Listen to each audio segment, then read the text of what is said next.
দিনে দুপুরে Asansol Durgapur police commissionerate অফিসের ঢিলছোড়া দূরত্বে হোটেল থেকে গুলিবিদ্ধ অবস্থায় এক যুবকের মৃতদেহ উদ্ধার হওয়ার ঘটনায় ব্যাপক চাঞ্চল্য ছড়িয়ে পড়ল এলাকা জুড়ে। ঘটনাটি ঘটেছে আসানসোলের দক্ষিণ থানার অন্তর্গত কুমারপুরে মনোজ সিনেমা হল সংলগ্ন একটি হোটেলে। পুলিশ সূত্রে জানা গিয়েছে, মঙ্গলবার বিকেল ৩টে নাগাদ ওই হোটেলের রুম থেকে এক যুবকের গুলিবিদ্ধ মৃতদেহ পাওয়া গিয়েছে। মৃতদেহটি উদ্ধার করা হয় হোটেলের ৩০৬ নম্বর রুম থেকে। মৃতদেহ উদ্ধারের সময় রুমটি বন্ধ ছিল। হোটেল কর্তৃপক্ষের কাছ থেকে খবর পেয়ে আসানসোল দক্ষিণ থানার পুলিশ ওই হোটেলে আসে বিকেল ৩টে নাগাদ। মৃত যুবকের নাম রোহন প্রসাদ, বয়স ২১ বছর, কুলটি থানার নিয়ামতপুরের চক্রবর্তী পাড়ার বাসিন্দা। ঘটনার খবর পেয়ে মিমের জেলা সভাপতি দানিশ আজিজ বেশ কয়েকজন কর্মীকে নিয়ে ওই হোটেলে আসেন। তার নেতৃত্বে হোটেলের সামনে মিমের কর্মীরা জিটি রোড অবরোধ করে বিক্ষোভ দেখান। তাদের দাবি, এই হোটেলে প্রায় অবৈধ কাজ হয়, অতএব হোটেলটি বন্ধ করে দেওয়া হোক। 10 মিনিট আগে আমাকে একজনের ফোন আসে যে আপনার কুমারপুরে এরকম ইনসিডেন্ট হয়েছে নাকি। তার ঠিক 2 মিনিট পর আমার বাবা কল করে, ফোন করে, তুই ঠিক আছিস? আমি হতাশ হয়ে বাড়ি থেকে বেরিয়ে এখানে এলাম। এসে দেখছি এখানে একজন পুলিশ গাড়ি লাগিয়ে আছে।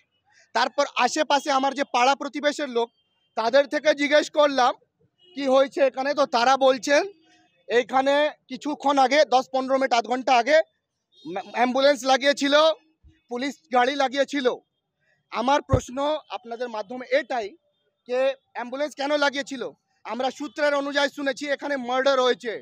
আপনারা শুনে অবাক হবেন, এইখান থেকে 100 মিটার দূরে আসানসোল দুর্গাপুর পুলিশ কমিশনারেটের সিপি সাহেব মাননীয় এখানে বসেন।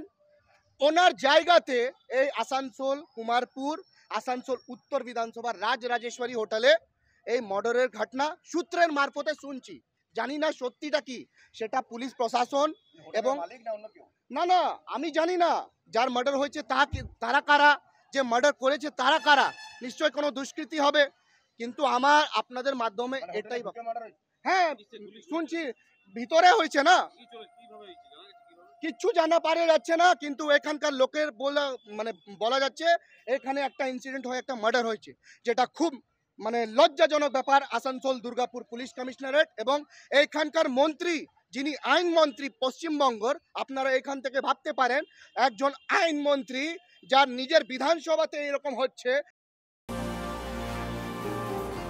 পুলিশ ঘটনাস্থলে পৌঁছে পরিস্থিতি নিয়ন্ত্রণে আনে। জানা গিয়েছে, নিয়ামতপুরের বাসিন্দা প্রথম বর্ষের কলেজ পড়ুয়া রোহন প্রসাদ রাম সোমবার সকালের দিকে আসানসোল শহরের জিটি রোডের কামারপুরের ওই হোটেলের ৩০৬ নম্বর রুম বুকিং করে। পুলিশ ও হোটেল সূত্রে জানা গিয়েছে, রোহনের সঙ্গে একটি মেয়ে হোটেলে এসেছিল, যে মেয়েটি কলেজ পড়ুয়া। তবে সোমবার রাত ৯টা নাগাদ মেয়েটি হোটেলের রুম থেকে বেরিয়ে যায়। তারপর থেকে রোহন রুমে একাই ছিল। তবে মঙ্গলবার সকালে হোটেল রুমে চেক আউটের সময় পার হয়ে গেলেও রুম থেকে রোহন বের না হওয়ায় স্বাভাবিকভাবেই হোটেল কর্তৃপক্ষের সন্দেহ হয়। এরপর হোটেলের তরফ থেকে ডাকাডাকি করায় দরজা না খোলায় হোটেল কর্তৃপক্ষ আসানসোল দক্ষিণ থানার পুলিশকে খবর দেয়।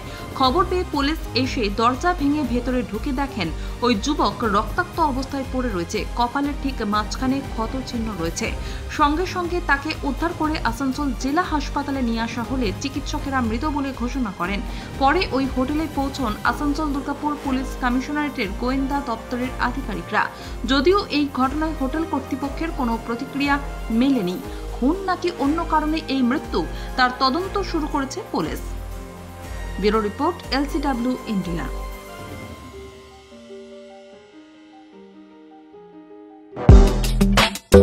আপনার শহরে নিত্য নতুন আধুনিক মানের মোবাইলের সম্ভার নিয়ে এবার হাজির আকাশ টেলিকম। সেলফি কিংবা গ্রুপ ফটো তুলতে চান নাকি বন্ধু বান্ধবদের উপহার দিতে চান, তাহলে আর দেরি না করে আজই চলে আসুন আকাশ টেলিকমে।